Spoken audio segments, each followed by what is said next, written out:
NEET UG પરીક્ષાનું આયોજન કરવામાં આવ્યું છે। શહેરના 12 પરીક્ષા કેન્દ્રો પર કુલ 5330 વિદ્યાર્થીઓ પરીક્ષા આપશે।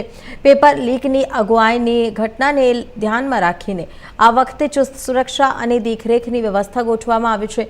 રાજકોટ ખાતે મેડિકલ પ્રવેશ માટેની નીટ યુજી પરીક્ષા યોજવાની છે। શહેરના 12 પરીક્ષા કેન્દ્રો પર કુલ 5000થી વધારે વિદ્યાર્થીઓ પરીક્ષા આપશે।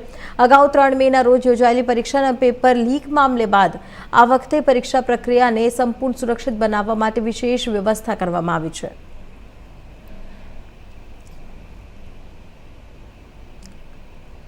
ધોરણ 12 સાયન્સ પછી અતિ મેડિકલ પ્રવેશ માટે અતિ મહત્વની ગણાતી યુજી નેટની એક્ઝામ આવતીકાલે થવા જઈ રહી છે। ત્યારે મારી પાછળના દ્રશ્ય જોઈ રહ્યા છો રાજકોટના કે જ્યાં આવતીકાલે જે કહેવાય કે આ યુજી નેટની જે પરીક્ષા છે તે 21 જે જૂનના રોજ યોજાવા જઈ રહી છે। ત્યારે રાજકોટ ખાતે જોઈએ તો આવતીકાલે જે કહેવાય 12 કેન્દ્રો ઉપર રાજકોટના જે પરીક્ષા છે તે યોજાવા જઈ રહી છે। ત્યારે 5330 વિદ્યાર્થીઓ આજે નેટ અને યુજીની એક્ઝામમાં જે કહેવાય સહભાગી બનશે। આ પરીક્ષાર્થીઓને જે કહેવાય કે નેટ યુજીની જ્યારે એક્ઝામ દેવાની છે ત્યારે તંત્ર દ્વારા પણ કહેવાય કે એક ચુસ્ત પોલીસ બંદોબસ્ત ગોઠવવામાં આવશે। ગઈકાલ સવારથી જ્યાં ધર્મેન્દ્રસિંહજી આર્ટ્સ આ જે કોલેજ છે ત્યાં આ સહિતના જે સેન્ટરો છે 12 જેટલા સેન્ટરો ત્યાં કહેવાય પોલીસ કાફલો અને સીઆઈએસએફના કાફલો છે તે મોરચો સંભાળી લેશે। મહત્વની વાત છે કે જે આવતીકાલે 1353 જેટલા 30 જેટલા વિદ્યાર્થીઓ છે તે રાજકોટમાં જે કહેવાય 12 સેન્ટર ઉપર જે નીટ અને યુજીની એક્ઝામ દેવાના છે। જે કહેવાય કે અત્યારે આ જે સમગ્ર બાબત અત્યારે જે કહેવાય કે એડિશનલ કલેક્ટર સહિતના જે અધિકારીઓ છે તેને પણ સ્ટેન્ડ બાયમાં રાખવામાં આવ્યા છે। સાથે જ જે કહેવાય બપોરે 2 વાગે આ જે પેપર જે કહેવાય પરીક્ષા શરૂ થશે અને સાંજના 5 વાગ્યા પરીક્ષા છે તે પૂર્ણ થશે। 1 વાગ્યા તે 30 વાગ્યા સુધીમાં વિદ્યાર્થીઓને પ્રવેશ મળશે અને જે કહેવાય કે તેમાં પ્રવેશ બાદ તેનું સ્કેનિંગ અને જે કહેવાય ડિક્લેરેશન જેવીની જે કામગીરી કરવામાં આવશે। બાયોમેટ્રિક વેરિફિકેશન પૂર્ણ થયા બાદ વિદ્યાર્થીઓને વર્ગખંડમાં બેસાડી દેવામાં આવશે।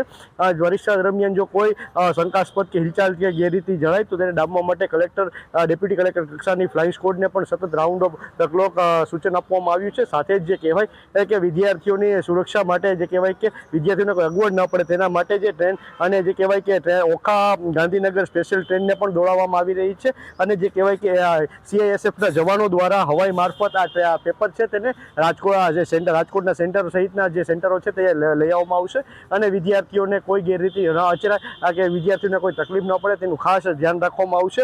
જે કહેવાય કે 20 જૂન ઓખાથી ગાંધીનગર સ્પેશિયલ ટ્રેન પણ દોડાવવામાં આવશે અને સીઆઈએસએફના જવાનો છે તે અને સ્થાનિક પોલીસ છે તે આજે નેટ યુજી નેટની જે એક્ઝામ છે તેમાં સ્ટેન્ડ બાય રાખવામાં આવશે।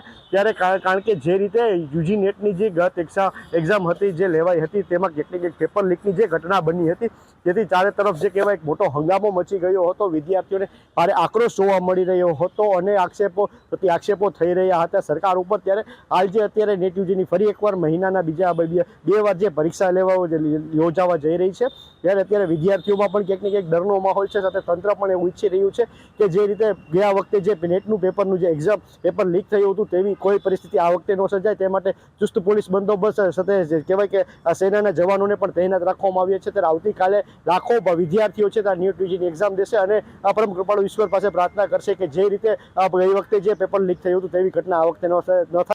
અને સાથે તંત્ર દ્વારા પણ કહેવાય કે પ્રાર્થના કરવામાં આવી છે કે અને બંદોબસ્ત ગોઠવવામાં આવ્યો છે કારણ કે કોઈ પરીક્ષામાં ગેરરીતિ ના આચરે અને શાંતિપૂર્ણ માહોલમાં નેટ યુજીની એક્ઝામ છે તે પૂર્ણ થાય।